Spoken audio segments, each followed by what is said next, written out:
Ribuan siswa sekolah dasar diusulkan oleh Dinas Pendidikan Banjarmasin untuk mendapatkan program Kartu Indonesia Pintar pada tahun 2022 ini. Sekitar 15.000 siswa tingkat sekolah dasar pun masih dilakukan verifikasi data, sehingga diharapkan nantinya ada tambahan siswa tingkat SD, khususnya yang mendapatkan program KIP tersebut. Ribuan siswa sekolah dasar diusulkan Dinas Pendidikan Banjarmasin untuk mendapatkan program Kartu Indonesia Pintar pada tahun 2022 ini. Sekitar 15.000 siswa tingkat sekolah dasar masih dilakukan verifikasi data sehingga diharapkan ada tambahan siswa tingkat SD khususnya yang mendapatkan program KIP tersebut. Demikian dipedahkan Kabid Bina SD Disdik Banjarmasin Nuryadi Waitakuni Prima TV jelang tengah hari Senin 31 Januari 2022. Menurut Nuryadi, di tahun 2021 lalu, siswa SD yang mendapat program KIP hampir 15.000 orang dengan anggaran dari pemerintah pusat sekitar 7 miliar rupiah.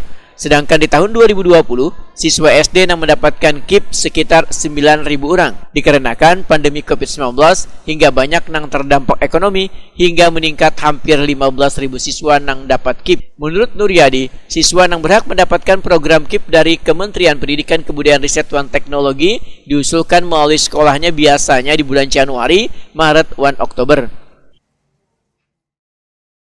Masih dalam tahap verifikasi ke lapangan, verifikasi sekolah-sekolah untuk mengusulkannya, sehingga mudah-mudahan ya kita lebih meningkat lagi hasil dari verifikasi. Berapa gram?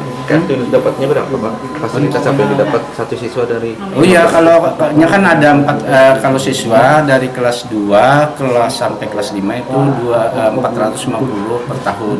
Nah, kalau SMP itu 750 per tahun. Nah, kalau mereka kelas 1 itu 50% dapat.